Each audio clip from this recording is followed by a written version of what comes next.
Hi there, I'm Kevin O'Connor, and welcome back to Ask This Old House. On today's show, we have got a homeowner with a perennial plumbing problem underneath the sink, and Richard's going to get to the bottom of that. Hey, good morning, Tommy. Hey, Kevin. You've got a woodworking project for us? Right, I'm going to show you how to build this utility cot using one sheet of 3/4-inch plywood. It'd be nice having this rolling around the shop. Sure is. All right, but first, Roger's going to help a homeowner with an ugly lawn. I just put this lawn in late last summer, early fall. It was nice green grass, and when the snow melted, this is what I ended up getting. This was all green grass right here, and I don't have a clue what this is, except for the fact that it's not green and it doesn't look like grass, so I don't really know what to do about this lawn, so I'm hoping Roger can help me out. Well, what you have is snow mold. It's a fungus disease, and it was a combination of a number of things. We had snow early in December, and the ground wasn't frozen before the snow came. So the snow ended up sitting on the ground, and in between the two, there was a little layer of moisture. That, in combination with a newly seeded lawn that was really rich in nutrients, caused an outbreak of snow mold. Can we fix this lawn, Roger? Get We it back? can. We're going to do a little soil prep, and then we're going to seed it. Excellent. Drew, normally when I redo a lawn, I would rototill to loosen it all up. But because you did all that great work with the aeration and new loam last year, we just want to take and come in with our iron rakes and loosen up the top so that those little roots can grab in there. So just start raking the whole thing out. See how that's loosening it up? Yep. Taking out some of the dead grass. This saves a lot of work. Sure does. A lot better than rototilling. Absolutely. Roger, is this a good time of the year to seed the lawn? It is. Early spring is a great time to seed the lawn. How long will it be before I see the seeds start to pop up? Well, if you water it properly, a week or 10 days. Excellent. Drew, the next step is to put down a starter fertilizer. Now, the starter fertilizer also has crabgrass inhibitor in it.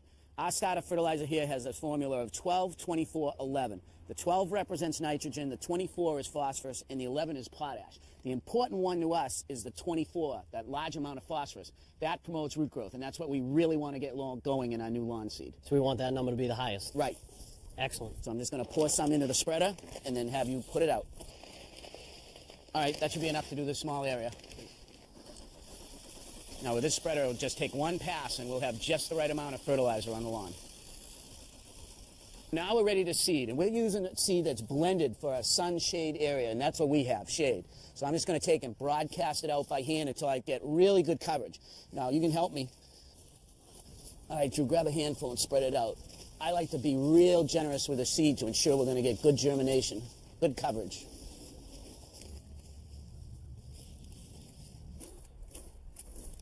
Now the next step is to get the seed in contact with that soil that we loosened up. Okay. So what I want you to do is just take the back of the rake and go back and forth across. You can see how some of that seed's disappearing. That's what we need, good contact with the soil.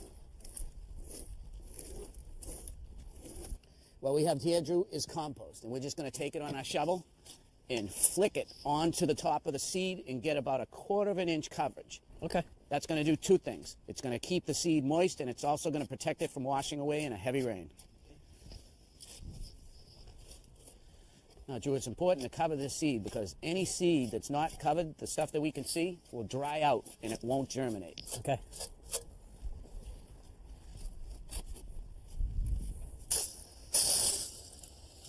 Now, you don't want to add too much water. You just want to keep the top 1/2 inch moist. If you put too much water on there, you can cause runoff and the seed will go with it. Okay. If you keep this watered, in just a few weeks, you'll have a new stand of grass and a healthy lawn. Sounds great, Roger. Looking forward to it. Well, Drew, it's been 6 months since we were here in April and we worked on your lawn. And I love the fact that I can get back and take a look at the results and look at this. It looks great. I'll tell you, Roger, I can't be happier. 2 weeks after we put the seed down, I was mowing this thing. 6 months later, look how strong this thing is. It does look great, but so does the siding. Now, when we were here last time, this was only half done. That's right, and I had to put scaffolding up on this new lawn in order to finish it. This lawn took a beating, and look how it held up. It looks great, but so does the fence, but that wasn't here either. No, my neighbor and I decided to put this fence up. We had to dig the holes. I had the wheelbarrow going on it. Again, the lawn took a beating. It just goes to show you that a healthy lawn can withstand some stress. Well, I'll tell you, I followed the steps that you told me to do. I aerated, I seeded, I fertilized, and I composted the whole entire lawn, and look how it came out, Roger. It looks great. But we got to think about our problem area. Remember, on this side of the house, the lawn was killed by the snow mold, that fungus disease. Yep. Well, right now, it's late October, fall going into winter. You're going to cut the lawn a few more times. Well, there's a couple of tips I want to do out here. The first is, when you cut that lawn the last time, cut it as short as possible. Well, won't that kill the lawn? Lawn's going to be dormant. What it does, it removes the blade, so there'll be nothing there for that fungus disease to feed on. Okay. The second thing is, no more fertilizer this season. No more this year. No, because that'd promote growth, and that would be a lush environment for that fungus to grow in. Okay. Taking fertilizer again next spring. Awesome, Raj. I'll tell you, I'll listen to your tips because my family and I really enjoy this beautiful lawn now. Thanks, Raj.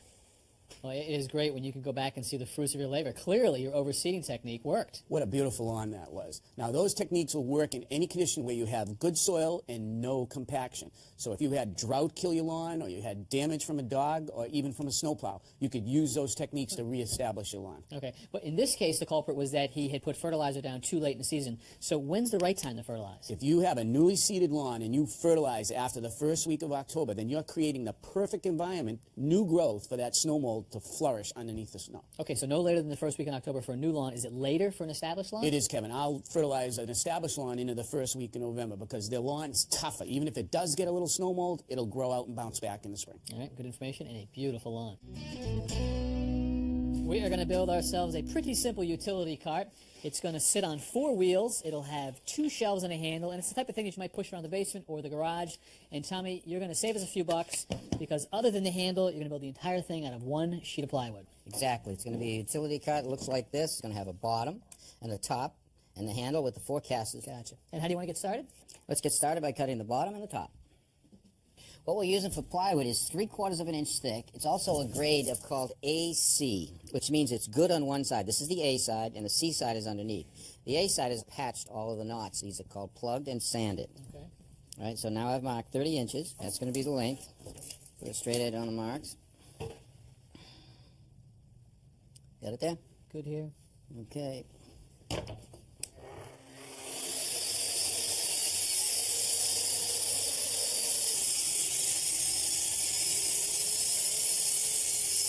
So we'll cut our width 20 inches.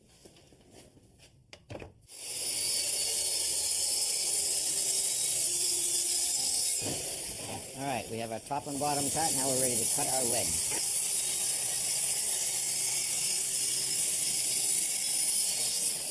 Take the first one and use that to mark.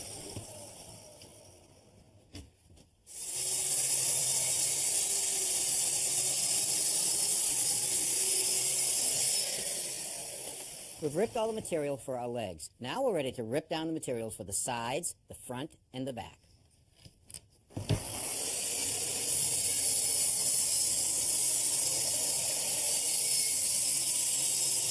The overall height of our cart is 34 inches, so I'm going to take my tape measure and measure from the edge of the plywood up and put a mark at 34 inches. Now I have to subtract for the height of the caster. So hold the caster even with the edge of the plywood, and I put a mark.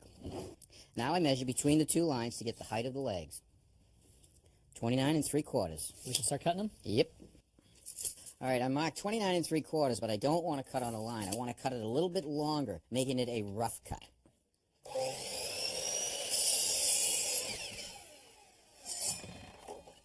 Now I'm going to take all of my pieces and stack them on top of one another, making them even on this end right here. So this ensures that with one cut, all 4 leg pieces are exactly the same length. Exactly.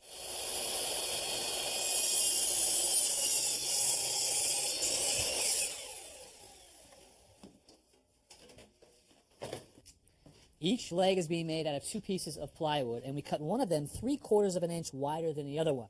That's because we are going to put them together with a butt joint, and we want to make sure that this dimension is the same as this dimension.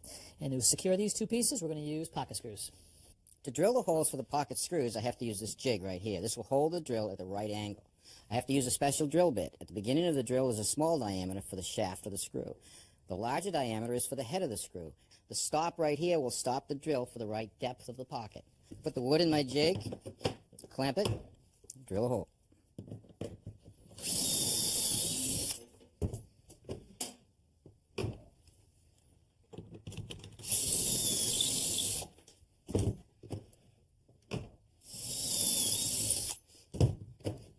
And now my pockets are drilled. Now I'm ready to put the boards together. First thing I want to do is I want to run a bead of glue down the edge.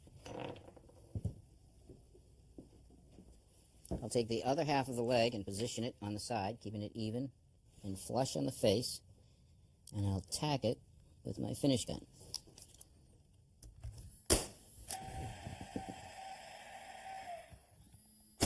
Now these nails are actually just for clamping the boards, keeping them tight and true when I screw them together.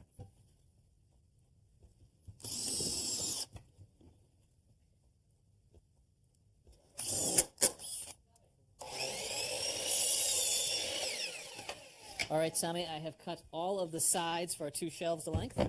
Okay, so now we have to attach the top and bottom shelves to the sides and the legs using pocket screws. So I'm drilling holes under the bottom of those right now. Yep. Drilling pocket screw holes about every 4 inches around the perimeter of the shelves.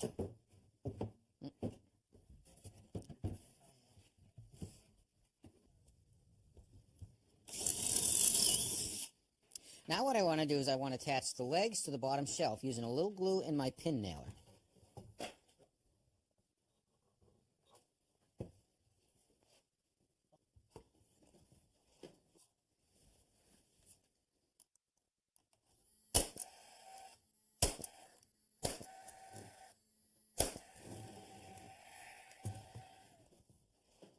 Now we're going to tack one of the sides to the bottom shelf.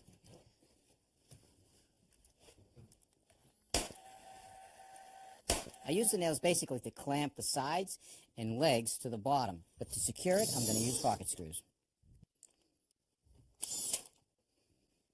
Now to give the cart some strength, I'm going to screw the sides to the legs, also using pocket screws. To support the top shelf and actually give the unit more strength, we're going to add these 4 pieces in each corner. Okay. A little bit of glue in the corner.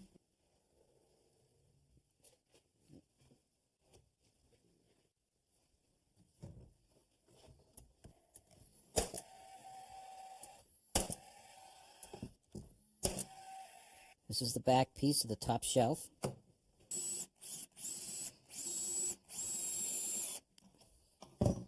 Now we have fastening the top to the back side. Let's see how we're doing here. Here's the bottom shelf, the top shelf, and the sides, and this is where the handle's going to go right here. So here's my side, right here going in. Now here's the top shelf. Now these front legs run long. The back legs run short so that I can run the side on top of it. It also runs by the cart, so this is where we're going to mount our handle. Right where this nail is where I want to drill a hole for our handle. But before I do that, I want to round off the end so we don't have any sharp edges. And to do that, I'm actually going to pivot my router around that nail. Hold the router tight against the nail.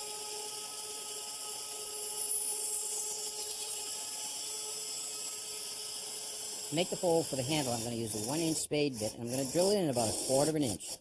Okay, now we're ready to cut the other side. Okay, now we can put our pocket screws in the end there. Now we've left this end of the side loose so we can move it out to attach our handle. All right, now attack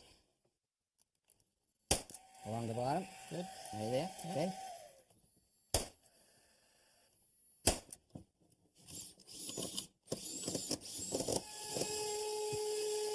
To get rid of all of these sharp edges, we're going to round over the edges with my router. I pre-drilled holes in the bottom shelf to accept the carriage bolts so we can fasten the casters to the bottom of the shelf. We're using a flat washer and a self-locking nut so that they won't come loose. We have bolted 4 casters to the bottom. The back 2 are fixed. The front 2 swivel, and they've got these locking mechanisms on them. The shelf on the bottom has nice high sides so nothing will fall off, and the same thing on the top. It's got a nice handle in the back to grab it and steer it. A good smooth ride. Let's see how this guy locks up right there. There's 1. There's 2. It's not going anywhere. That's nice work, Tommy. Well done. Thanks for the help. Richard, about 10 years ago, we gutted this kitchen, and in the last 2 or 3 years, we've noticed that the garbage disposal will back up on occasion. I'm not a plumber. I have no idea why this problem is occurring, and I'm hoping that you can come up with a solution to this problem for us. All right, Steve, let's see what you got. You got a double bowl sink, disposers on the right-hand side. There's a regular sink strainer right here. Now, anytime we hear a complaint about a stoppage just happening on where the disposer is, it suggests that the disposer isn't grinding up the food well enough, and we look right there. But that's not what we have. We have both sinks clogging. All right, then let's take a look underneath. So here is the disposer right here, and what I'm really looking for is potential choke points on the drain. So on the discharge of the disposer, we go into a pair of elbows, the black one and the white one right here. I want to take those apart to see if there's any restriction. That comes into a T-fitting, and that T-fitting is where the connection from the strainer meets the connection from the disposer, and that could be a choke point.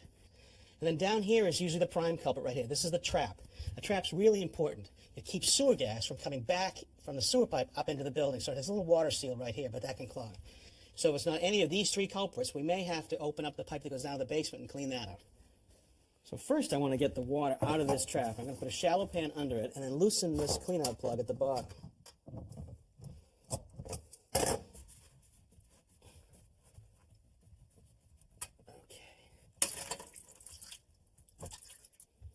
So a few solids there, but certainly not enough to stop that whole trap up. So I'm going to disassemble all this piping and see what we got.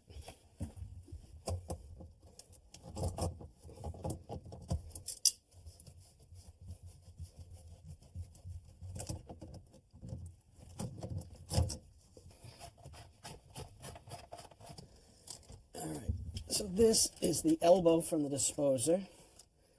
That looks fine. Now I'll break the tailpiece coming down from the sink. Oh, look at there's something right there. That doesn't look too good. Let's check this T-fitting. Oh, look at that. There is your culprit right there. Let me show you what's going on. All right, Steve, look inside your T-fitting. It's all gunked up at the top right there. Let me show you what it looks like when it was new. If you look down, you can see that this opening has a piece of plastic in its way. What's the purpose of that? Well, it's actually a diverter, a little piece of plastic like this. This is designed to let the water from the strainer connection come down here. But the right-hand sink in this case wants to come in this way and wants to send that water down, so there's less chance of it splashing up in the left-hand bowl. But look what happens. That diverter makes this opening smaller, so it's a perfect place to create a stoppage right there.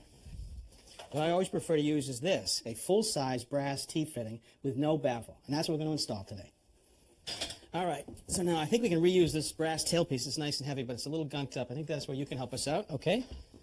Get right in there. Yeah.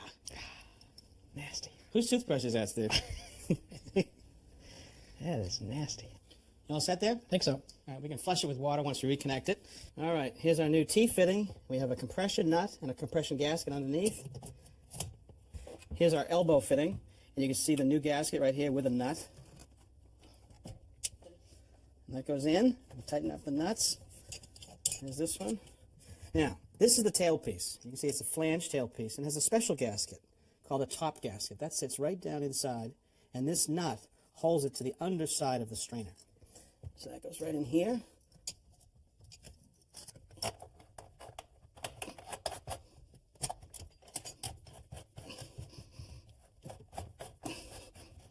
Okay. All right, now I just want to snug up all the nuts with my pliers.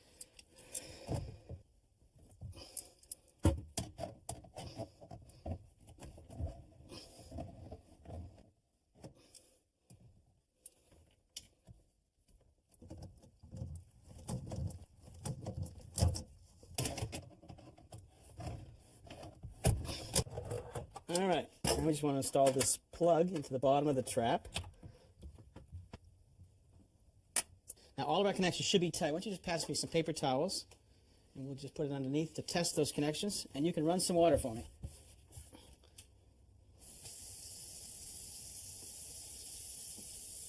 All right, looks good so far, but really the only way to really test this is to put the stopper into that left-hand bowl. Let's fill it up and let it discharge all at once. Good. All right, Steve, why don't you turn the water off and pull the stopper. All right, looks good down here. No drips, as it should be. And it's draining really fast, which is great. Good. Well, enjoy. Thanks, Richard. You solved my problem. Now, guys, I replaced that original T-fitting that had the baffle with a brass one, but I could have used a plastic one. And if I did, I would have wanted to use something like this one. Nice sweep right here. But the real key is in here. No baffle, but create a stoppage. Right. Now, I honestly expected to see the stoppage right here inside the trap. That's normally where we see it. You'll get food stuff down here, or even coffee stirrers and stuff like that. Let me show you something I just saw, though. This is pretty cool. Here's a trap. Look at that Here's thing. where it comes down. Now, it's a clear trap, so you can see if you have a stoppage. That's great. There's a little knob right here. If you have the stoppage, you then turn this sweep, Oh, that's pretty and you good. clear the drain. Isn't that That cool? is- yeah, that is That's terrific. All right. Well, keep your letters and your emails coming because we'd love to hear from you. And until next time, I'm Kevin O'Connor I'm Tom Silva. I'm Richard Dewey. And I'm Roger Cook. for Ask This Old House. Richard, who invented that T-fitting with baffling? somebody that has a drain cleaning company. If you have a question about your house, visit our website, pbs.org, for expert advice and much more.